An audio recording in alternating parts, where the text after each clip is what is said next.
Hello everyone, मैं तरुण जग्गा स्वागत करता हूं आप सभी का परीक्षा गुरु मुरादाबाद के यूट्यूब चैनल पर। आज का टॉपिक रीजनिंग और मैथमेटिक्स दोनों ही सब्जेक्ट्स के लिए इम्पॉर्टेंट होने वाला है और टॉपिक का नाम है सीरीज़ को हम मैथमेटिकल तरीके से करेंगे। इसलिए बोल रहा हूं कि मैं मैथमेटिक्स और रीजनिंग दोनों में ही इस टॉपिक को आप इंक्लूड कर सकते हैं। कुछ बेसिक पैटर्न्स हैं, कुछ फिक्स पैटर्न्स हैं जिनके बेस पर सीरीज टॉपिक से क्वेश्चन पूछे जाते हैं। आज उन्हीं क्वेश्चंस को हम लोग डिस्कस करने वाले हैं विद बेसिक कॉन्सेप्ट्स। समझा जाए कि किस तरह के क्वेश्चन आते हैं तो तीन टाइप के क्वेश्चन बनते हैं भाई इसमें। एक तो नेक्स्ट नंबर पूछता है, वो एक सीरीज देगा और पूछेगा कि नेक्स्ट नंबर कौन सा है, लास्ट नंबर पूछेगा वो कि अगला एक अंक या दो अंक भी पूछ सकता है कौन से हैं आने वाले। या फिर मिसिंग टर्म पूछता है। मिसिंग टर्म का क्वेश्चन भी आता है कि एक सीरीज में एक टर्म मिस कर देता है, वो छोड़ देता है बीच में और वो पूछेगा कि हाँ यहाँ पर कौन सी टर्म आएगी। और एक पूछता है wrong term. Wrong term means एक टर्म गलत देगा पूरी सीरीज में और उस टर्म को आइडेंटिफाई करना पड़ेगा आपको कि कौन सी टर्म ऐसी है जो इस सीरीज के अकॉर्डिंग फिट नहीं बैठती है, उस टर्म को आइडेंटिफाई करना पड़ेगा। तो इन तीनों का बेसिकली सेम ही कॉन्सेप्ट है, इसलिए हम बेसिक्स पर स्टिक रहेंगे और समझेंगे कि हमें किस तरह से क्वेश्चन को सॉल्व करना होता है। सबसे बेसिक जो अप्रोच होती है, सबसे पहली जो अप्रोच होती है वो होगी भाई स्क्वायर्स और क्यूब्स को देखने की। ठीक है ना, समझिएगा इसको कि सीरीज में जो भी नंबर दे रखे होंगे, जैसे एक सीरीज लिख रहा हूं मैं यहां पर, देखिएगा इसके नंबर्स और इससे कंपेयर कर कर समझने की कोशिश करेंगे हम पैटर्न क्या बन रहा है। मैं पैटर्न सिखा दूंगा एक बार तो आपको यह ध्यान रखने की जरूरत नहीं भी पड़ सकती है। ठीक है, पैटर्न अगर ध्यान है तो पैटर्न को आप कहीं भी इंप्लीमेंट कर सकते हैं। समझिएगा जरा कैसे देगा वो। सीरीज लिख रहा हूं मैं, सीरीज को समझिए। एक सीरीज लिख दी मैंने यहां पर, ठीक है भाई, इस तरह से है सीरीज और अगले दो नंबर वो आपसे पूछना चाह रहा है। तो देखो सबसे पहला काम ये करना है, चेक करना है कि क्या ये नंबर किसी स्क्वायर या क्यूब के आसपास के नंबर्स हैं या नहीं है, यानी कि परफेक्ट स्क्वायर्स और परफेक्ट क्यूब बनाने हमें यहां पर।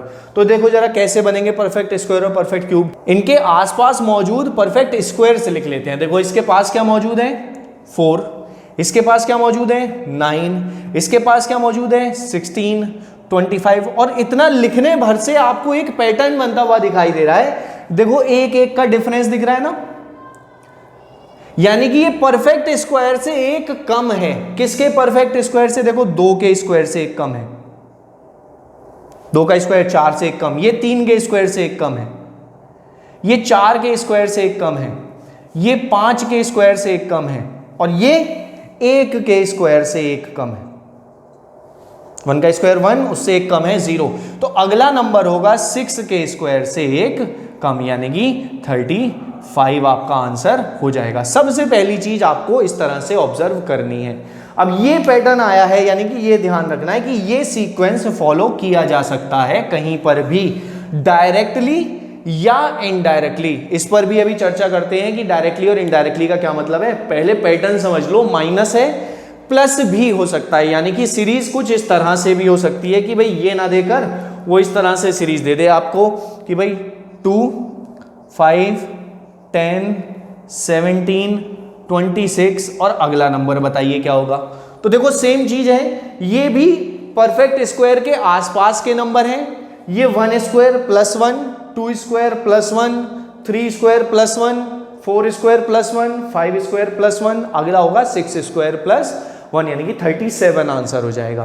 तो प्लस और माइनस दोनों ही सीक्वेंस स्क्वायर में भी और क्यूब में भी फॉलो कर सकता है। तो सबसे पहला ध्यान रखना आपको स्क्वायर्स और क्यूब की सीरीज बनाकर चेक करनी है।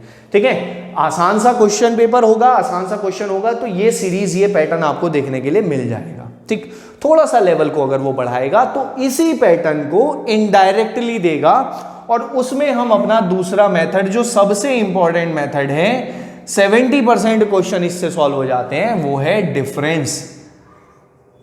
डिफरेंस मेथड कहलाता है ये। डिफरेंस मेथड समझ लो क्या होता है। अभी जानी पहचानी सी सीरीज है थोड़ी सी। देखो अगर मैं इसको इससे सॉल्व करना चाहूं तो देखना जरा ये क्या है। यहां देखो बड़े नंबर्स में देखेंगे ना तो आसानी से थोड़ा सा पता लगेगा। बड़े नंबर्स को अगर हम देखेंगे तो बड़े नंबर्स में स्क्वायर्स और क्यूब छांट सकता हूं मैं, इसका सॉल्यूशन पॉसिबल है। मेथड में आपको ये बताने वाला हूं, समझिएगा जरा। देखो जरा, ये 16 के पास है, ये 25 के पास है, ये 9 के पास है, ये 4 के पास है, ये 1 के पास है और ये 0 के पास है। देख रहे हैं स्क्वायर्स लिख दिए मैंने पैटर्न बनाकर। 25 + 1 26, 16 और 1 17, 9 और 1 10, 4 और 1 5, 1 और 1 2, 0 और 0, 0 और 1 1, यानी कि स्क्वायर +1 चल रहा है। ये किसका स्क्वायर? 0 का स्क्वायर +1, 1 का स्क्वायर +1, 2 का स्क्वायर +1, 3 का स्क्वायर +1। इसी तरह से यहां होगा 6 का स्क्वायर +1, यानी कि आंसर तो आने वाला है 37। लेकिन मेथड को समझ लो, डिफरेंस मेथड क्या होता है। डिफरेंस मेथड इस तरह से अप्रोच किया जाता है कि आपको कॉन्जिक्यूटिव नंबर्स के बीच में डिफरेंस निकालते हुए चलना है। जैसे ये रहा 2 और 1 का डिफरेंस, बाद वाली वैल्यू में से पहली वाली वैल्यू को घटाया जाता है हमेशा। 2 में से 1 माइनस करो 1, इसको देखो क्या मिल रहा है, 5 - 2, 10 - 5, 17 - 10, 26 - 17। तो यहां पर जो नई सीरीज निकल कर आई है वो एक सीक्वेंस को फॉलो कर रही है। यही है भाई रीजनिंग। अब यहां पर आपको लॉजिक लगाना है कि क्या सीक्वेंस है। देखो ऑड नंबर लिखे में 1 3 5 7 9 11, अगला नंबर क्या आएगा? 11 आएगा। यहां पर क्या नंबर आएगा? डिफरेंस 11 आएगा। तो देखो कैसे करते हैं भाई, 1 और 1 2, 2 और 3 5, 5 और 5 10, 17 26, 26 और 11 37, 37 हो जाएगा आपका आंसर। ऐसे किया था अभी हमने क्वेश्चन, जब स्क्वायर वाले से किया था 37 आंसर आएगा। तो डिफरेंस से भी ये निकल जाता है। अब देखो थोड़ा सा चेंज कर रहा हूं मैं, और बताओ जरा मैं सही कर रहा हूं या नहीं, और आप इसको सॉल्व कर पाते हैं या नहीं। बहुत ध्यान से समझना, यही है रीजनिंग कि रीजन होना चाहिए। अगर रीजन है तो आप आंसर लगा सकते हैं। ठीक है, इस क्वेश्चन में अगला नंबर क्या होगा ये आपको बताना है, और ऑप्शन में 26 मौजूद नहीं है। ठीक है, 26 ऑप्शन में मौजूद नहीं है। बताइए, कोशिश कीजिए सॉल्व करने की। डिफरेंस से होगा, इतना कंफर्म है। यहां से आते हैं भाई 1 3 5 7, ये डिफरेंस निकलता हुआ दिखाई दे रहा है। अगला नंबर बता दीजिए मुझे जरा क्या होने वाला है। ऑप्शन में 26 मौजूद नहीं है। क्या क्या मौजूद है? 28 29 30 31, ये मौजूद है भाई। 28 29 30 31, तब क्या होगा देखो जरा। जब मैं यहां देख रहा हूं 1 3 5 7 9 रखूंगा तो यहां 26 आना चाहिए, लेकिन 26 ऑप्शन में मौजूद नहीं है। तो इसी पैटर्न को ध्यान से देखो, तो ये प्राइम नंबर का भी तो पैटर्न बन रहा है। एक के बाद तीसरा 3 नंबर होता है प्राइम नंबर, फिर 5, फिर 7 और फिर 11। तो 9 नहीं है, तो क्या होगा डिफरेंस? 11 होगा। तो एक फिक्स पैटर्न नहीं है, हर चीज के पीछे रीजन ढूंढना है। रीजन मिल रहा है, आंसर मिल जाए। 17 और 11 28, 28 इसका आंसर हो जाएगा। क्लियर चीज? अगर ऐसा भी हो सकता है कि 26 भी मौजूद हो, तो इस केस में दोनों ही आंसर्स पर आपको मार्क्स मिल जाते हैं। तो वो डिपेंड करता है, इसलिए ऑब्जेक्शन वाला सेक्शन जो है वो वहां पर मौजूद रहता है। आप दोनों मेथड से कर सकते हैं। ठीक है, मोस्ट प्रेफरेबल वो होगा जो इजी लॉजिक मिल रहा है आपको। ठीक है, मार्क्स आपको ऐसे केस में दोनों पर ही मिल जाते हैं, अगर लॉजिक ठीक लगा है तब। ठीक, चलिए नेक्स्ट पार्ट पर मूव करते हैं कि इन केस अगर डिफरेंस से एक बार में क्वेश्चन सॉल्व ना हो पाए तो कैसे करना है। देखिएगा, एक क्वेश्चन की तरफ प्रोसीड कर रहे हैं। ये है भाई वो क्वेश्चन। इस क्वेश्चन को सॉल्व करना है। क्या यहां पर आसपास कहीं परफेक्ट स्क्वायर या क्यूब दिखाई दे रहे हैं? नहीं दिखाई दे रहा है बनता हुआ कोई परफेक्ट स्क्वायर तो है, लेकिन आसपास सारे नंबर सिमिलर पैटर्न पर फॉलो होते हुए दिखाई नहीं देंगे, ना तो स्क्वायर के ना क्यूब के। डिफरेंस, मोस्टली क्वेश्चन इसी से सॉल्व हो जाते हैं, डिफरेंस मेथड से। सबसे पहले डिफरेंस ही निकालना होता है आपको। देखो जरा क्या है, 11 में से 7 गया 4, 5 7, डिफरेंस निकाल रहा हूं भाई मैं केवल 10। ठीक, उसके बाद यहां आ गया 14। अब क्या पैटर्न फॉलो कर रहा है? 4 5 7 10 14, कोई और ना दिखाई दे पैटर्न फॉलो होता हुआ तो एक बार और डिफरेंस निकालो। 1 2 3 4, बन गया भाई पैटर्न। तो कुछ क्वेश्चन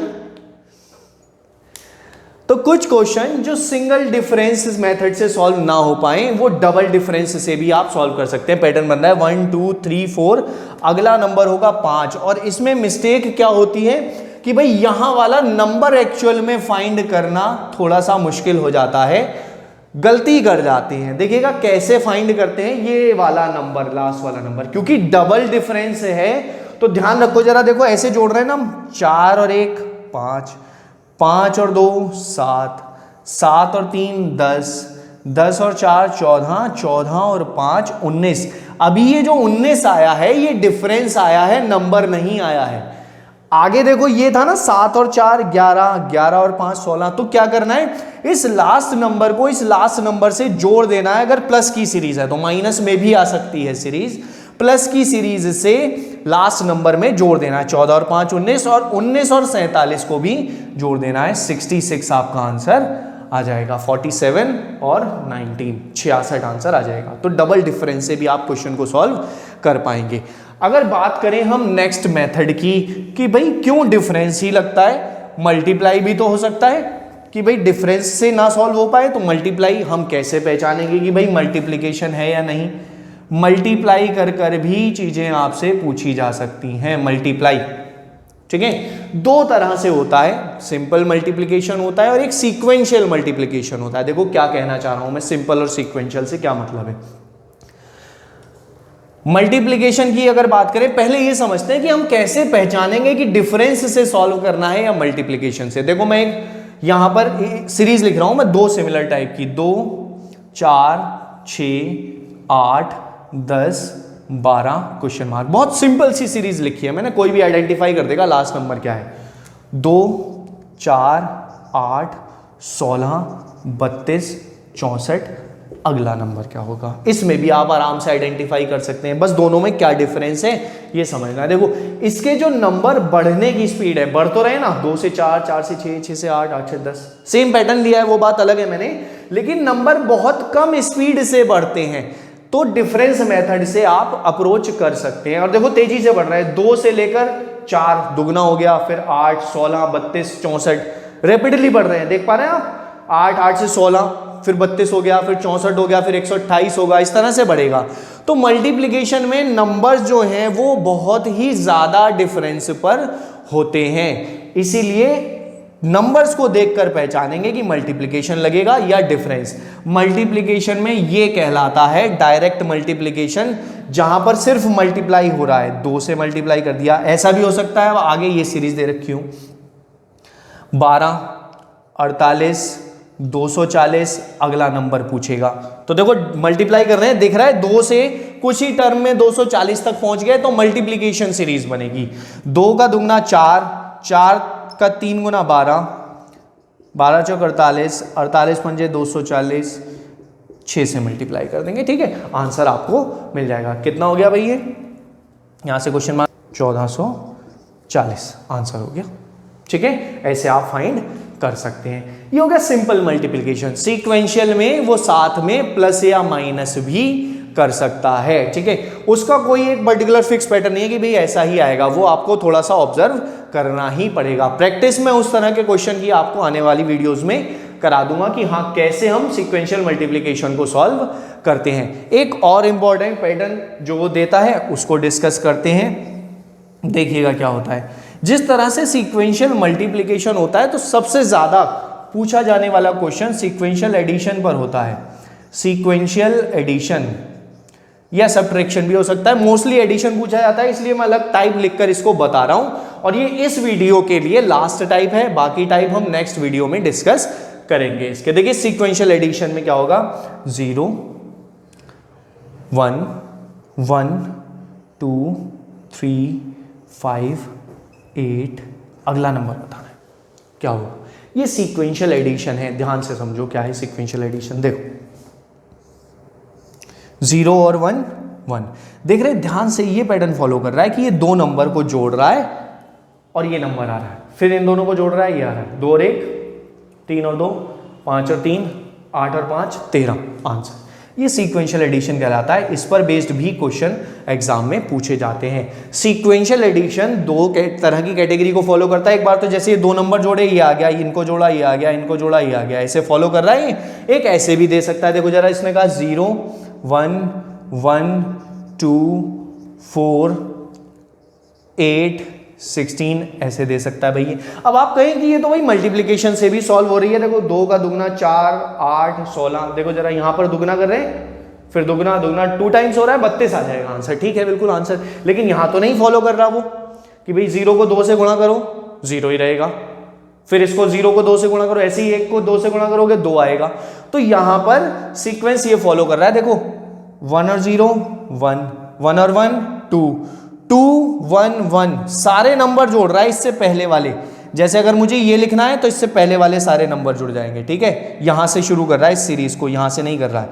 ये 2 नंबर लिखे, इन दोनों को जोड़ा ये, इन तीनों को जोड़ा ये, इन चारों को जोड़ा ये, फिर पांचों को जोड़ा वो, इस तरह से नंबर मिलेगा 32। तो ये थोड़ा सा आपको ध्यान रखना पड़ेगा कि कहां पर कौन सा मेथड एप्लीकेबल कर कर आपको आंसर मिल पाएगा।